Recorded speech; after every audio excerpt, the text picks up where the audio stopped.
Oh.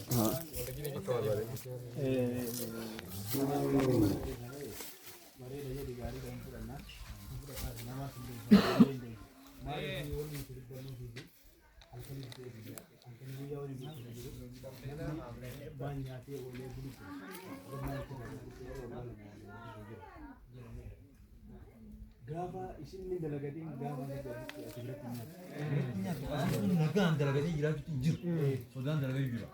sodaachaa dalagachaa sodaa kana keessaa ba'uudha. Shiftaan bootaa kanneen malee duraas nutu annaa dhufeetti nutu qaama kana hundi uume jedhu maaliif akka itti dargaggeessaa fi gama keessaa qabannus osuma beeknu waliif bu'aatu. Namni gaafa bakka itti goru dhabe eesaan na baasedha. Asii gijee waa balleeyse eessa qabata achi malee bakki na baasu jiru jedhaa hin kanaaf sun hundinuu hafeera amma yoo xiqqaate namni wal dhaggeeffatee caasaa keenyaas yoo ta'e namni wal kabajee wajjin jiraata. Isin durallee qabsoorraas yoo jiraate yoo dadhabanis walii ilaalaa haalli eegumsi itti jiru gaafaadha amma hin jiru. Eegumsi kana dura akkuma itti jirutti osuma jiru hammaan tanaaf hin laafe xiqqoo maaliif maaltu jira nagaa ta'e nageenyi bu'ee jira namni kanaa miti namni shallog jedhee namni jidduudhaan seenee waa balleessee deebuu danda'a. Akka kun hin taane caasaa keenyaas waltajjii wajjin teenyee waan itti himuu qabnu waan mari'achuu qabnu wajjin hin mari'annu. Isin immoo isaan eeguu osoo hin taane ofii kan keessanii of dandeessanii bakka jirtanitti isaanis dabalataan akka isin bira jiraatan durumaa yoo kallattiin kaa'amee jira. Hin deebi'an isaanis waan hin deebineef hin qabu. Isaan caalaa immoo namni waa arguu danda'u. Isin namni waa tolchisuu danda'u, namni waa balleessuu danda'u. Mootummaan irraa achi baanee kophaa jiraannoo jettanis hin jiraattu. Mootummaan isin irraa achi baanee isin achitti of danda'ee jiraataa yoo jedhe hin ta'u. Ni baddi wanni hundinuu wal baddi.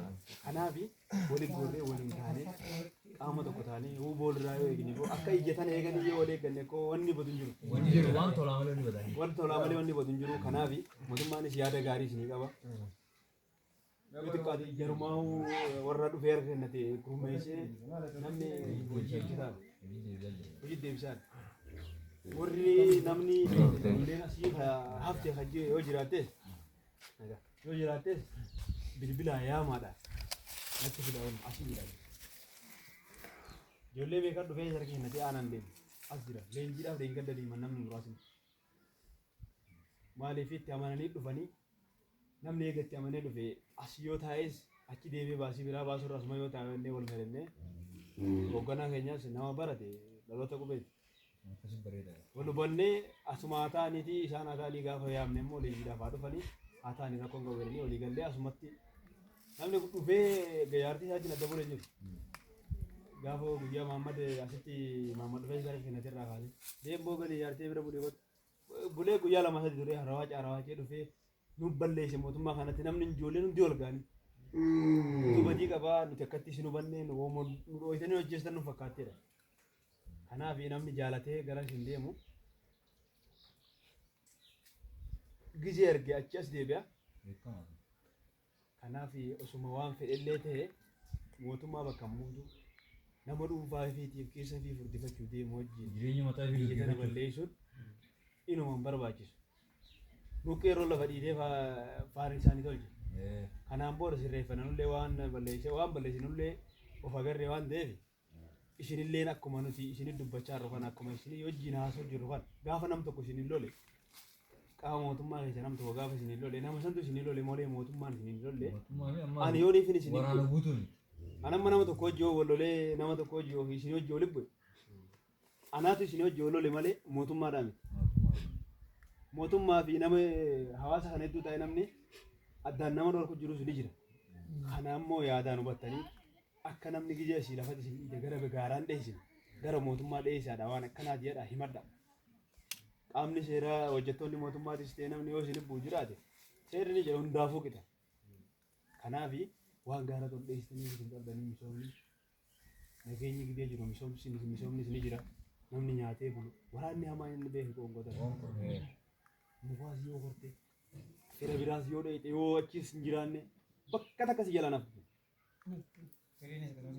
Tanammoo tana ofirraa hambisuudhaaf yoo nageenyi jiraate dalagattee ofirraa hambistaa jira. Wanni isin xiyyeeffachuu qabdan tokkoffaa ijoon nageenya kana. Nuu if ijaaraatii if danda'aatii qaama keessan cufadhaa. Bakka humna teessanii ol ta'e nutti hima. As jirra qarsaa as achoon biyyoo asuma jirra waan ta'eef bakka biraan jirru kanaaf nu dubbisaatii nutti hima rakkoon jira taanaan nutti himadha. Qaamni keenyaas rakkoo isin irra geessise taanaanis nutti hima. Ka darbe dhiifama jenne kaaseechi akka wajjii yaana. Rakkoo jirtus qaama jirtus cufaa bakka eeruutti jirtuu fi bakka rakkoon jirtus nutti hima. Namoonni beeytan namni beeytan gaarata kaafe yoo jiraate isaanuma sanuu keenyaas haa ta'u isaanummaanis haa ta'u waama haa dhufani. Hadho namni akka tolee empati godhu jiru. Nagaan dhufee namni warra kana namni ulee akkatti bu'u jiru. Isin dura dhaabbadhee akkana jee immoo gaafa akkasitti buune nutuu hojii baate. Namni beeku waan biraatii miti gurra jiraate. Kanaaf mootummaan nama miidhu jiru hin jiru amma taatanii. Uummata nama uummanni guutuun itti qabsaa ture biyya bulchuu jira aangoo qabatee. Ganaa waan biraa barbaadu sun taane sa'aatiin misoomaati sa'aatiin ture. Kanaaf kana fudhadhaatii kana qabadhaatii namni gaarata ta'e yoo jiraate yaama haa dhufu naa bilbila. Asii jiraadhe bakka biraatti jiraadhe. Isaanuma sadiis yoo ta'e ijoollee teenya taasii jirtu yoo jiraate ta bakka biraattis yoo taate yaa maatii wajjin taanee dalagannaa koottaadha. Itti bu'aatii waan jiru laalaa yoo jira haa jiraatan taate yoo jiraanne immoo isaan hin jiran isin immoo qaama cufadhaadha. Bakka humna teessanii ol taate achiin humna teenya ol taate isaa jennu dimadha. Caasaa keenyaanis kootta bakka kana rakkoo jira kootta ni sakattaan ni fattashi. Wacaafaan teessin akkuma duraa itti fufuu qabdu. Kanaaf kanuma isin jechuu barbaade kanumaaf isin yaame haganumaaf nu yaame miti tanaatu waan ijoodha. Waan guddoo. Nageenyaa fi misooma kanaatu waan guddaadha. Hagana wal arguutu namni osoo waliin agarin. Wanta kan warreen murteessuu danda'u. Namuu waliin dhiibata. Gaafa wal arge immoo wal bira gattaa'ee garaadhaan. Biyyaa tolee wajjin taa'ee yoo wajjin gattaa'e illee ni milkaa'u. Kanaaf akkasiin nu hubadhaatii akkasii qabadhaatii qaamni isin dhiibu isin jiru kanaan booda isinis waan keessan. Wanni kun waan keessan. Qabeenya keessan. Hawaasa keenyumaa kan dargaggoon qabeenya kana nyaannee dhuguu jirra koo dalagannee osii qabaachuu waan illee akka waan dalagannee osii qabnutti nyaannee dhuguu jirra. Nurraa achi kaachaa jirta nullee. Kanaaf nu caalaa immoo isintutti aana. Kanaaf nageenya kana itti aanaa fi abbaa taati akka nuti itti quunqabnu akka nuti nu dhukkubsatu kanatti isinis haa dhukkubsitu. Yoonii fi himinni hin barbaachisu kana. Waan isin gubbaa kana nama godhaartu ni beektan ni dhageessan ni agartaniis waan ta'eef himinni tokko hin barbaachisu nagatii fi isii himuudhaaf isinuu ni beektan. Kanaaf shiftaadhaaf har'aas borus qaawoo bannee nyaachisu abadan har'aas borus namni yoo qaawoo bannee akka nyaatu taasisu isin malee nuu miti. Bakka isiitti agartanii fi bakka rakkoon itti jirtutti nama tolaan deemu yaa maatii ha tola dide immoo itti ni waamu. Waliin taaneef waan gochuu qabnu waliin taaneef goona. Kanaaf kanuma jechuu barbaade kanumaaf isin yaame waamsa jedhameetanii dhufuu gashanii ulfaadhaadha. Galaana gaana gara hojii.